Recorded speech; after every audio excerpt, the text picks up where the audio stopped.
Guys, welcome back to my channel. সবাইকে জানাই good morning. আজকে হচ্ছে আমাদের এখানে ডে 2। আগের দিন তোমরা দেখলে যে আমরা গিয়েছিলাম শ্রী সত্যসাই হসপিটালে, আর আজকে আমরা যাচ্ছি হচ্ছে সবথেকে বড় হার্ট স্পেশালিস্ট যে হসপিটাল, সেখানে মানে যেটাকে আমরা বলে থাকি হচ্ছে ডক্টর দেবী শেট্টির হসপিটাল, নারায়ণা। তো সেই নারায়ণা হসপিটালে কিন্তু আজকে আমরা যাচ্ছি। আগের দিনই ডক্টর বলে দিয়েছিল যে সমস্ত কিছু ঠিক আছে, সব ভালো আছে, কোনো প্রবলেম নেই, যেটা শুনে ভীষণ ভীষণ হ্যাপি হয়েছিলাম। কিন্তু আমরা আরও একটা সেকেন্ড ওপিনিয়ন নেওয়ার জন্য কিন্তু চলে এসেছি আজকে এই নারায়ণা হসপিটালে। দেখতেই পাচ্ছ ফ্রন্টে এই মা দুর্গার মূর্তিটা আর গণেশের মূর্তিটা কিন্তু অসাধারণ লাগছে দেখতে। আমরা যেখানে থাকি মানে কাঠগুড়ি, সেখান থেকে কিন্তু এই নারায়ণা হসপিটালটা আসতে বাসে মোটামুটি 2 ঘন্টা সময় লাগে। তাই সেই জন্য আমরা অনেক সকাল সকাল বেরিয়েছিলাম, মোটামুটি 7টা-8টার দিকে। কারণ এখানে আসার পরও অনেক কিছু টেস্ট করা ছিল, ইকো, ইসিজি, তো সেগুলোও হয়ে গেছে আমার কমপ্লিট। আর ভাবতে পারছো সেই সকাল থেকে এখনও অবধি কিচ্ছু মানে খাইনি, কিছু না, বসে থেকে থেকে অবস্থা খারাপ, মুখ চোখ দেখে বুঝতেই পারছো। তো জাস্ট এখান থেকে গিয়ে খেলাম হচ্ছে 1 কাপ চা, কারণ চা ছাড়া সত্যিই তখন আর কিছু খাওয়ার মানে ইচ্ছে করছিল না, খিদে একদম মরে গিয়েছিল। কিন্তু এখানে একটা খাবারের ব্যবস্থা আছে, এই যে এখানটাতে তোমরা হসপিটালের ভেতরেই মানে যেখানে বসেছিলাম সেখানেই সমস্ত রকম খাবার তোমরা ভেজ ননভেজ পেয়ে যাবে। এটার পাশেই কিন্তু এরকম চেয়ার টেবিল রাখা আছে, মানে যেখানে তোমরা বসে খেতে পারবে।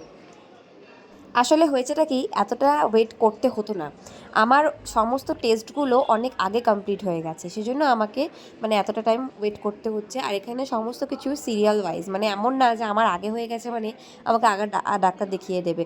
যেমন যেমন ওদের ওখানে স্লটে নাম আছে সেরকমই ডাকা হবে। আর ডক্টরও ওটিতে গেছেন, ওটি থেকে এসে একটা দুটো করে পেশেন্ট দেখছেন এরকম, তাই একটু দেরি হচ্ছে। ফাইনালি আমাদের ডক্টর দেখানো কমপ্লিট হয়ে গেছে। ভেতরে তো আর ভিডিও করতে পারবো না, তাই সেটা দেখাতে পারলাম না। যদিও এই ডক্টরও ভীষণ ভীষণ ভালো বলেছে, বলেছে কোনো প্রবলেম নেই, কোনো মাথা ব্যথারই কোনো কারণ নেই, সমস্ত কিছু ওকে, একদম ফিট। বলেছে খাও পিও বিন্দাস লাইফ এনজয় করো, ব্যাস এইটুকুই আমি শুনতে চাইছিলাম। এইটুকুই মানে কী বলবো, শুনেই আমার শান্তি।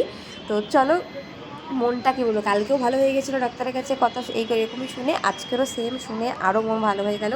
এবার আমি নাচতে নাচতে যাবো হচ্ছে বাড়ির দিকে।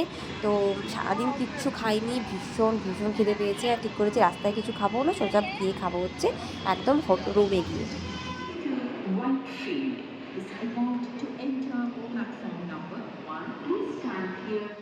আমি মানে ওখান থেকে এসে রুমেও যাইনি, সোজা চলে এসেছি খেতে, এতটাই খেতে পেয়েছে। আর এখানে চিকেন মোমো ছিল না, পেলাম ভেজ মোমো, আর এটা মোটামুটি ছিল, আমাদের ওখানকার মতো টেস্টি এতটা নয়।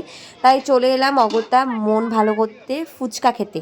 আর এই একটা জিনিস যেটা আমি মানে রোজ খাচ্ছি, আর রোজ খেয়েও যেন আমার মন ভরছে না, বলতে পারো সারাদিন ধরে যত খিদে ছিল পেটে সব আমি এই ফুচকা খেয়েই মিটিয়েছি। তো এবার তারপরে একটা কোল্ড ড্রিঙ্কস কিনে সোজা গেছি ঘরে। তো ভিডিওটা ভালো লাগলে লাইক শেয়ার সাবস্ক্রাইব করতে কিন্তু একদম ভুলো না। দেখা হবে পরের ভিডিওতে, ততদিনের জন্য সবাই ভালো থেকো, বাই বাই।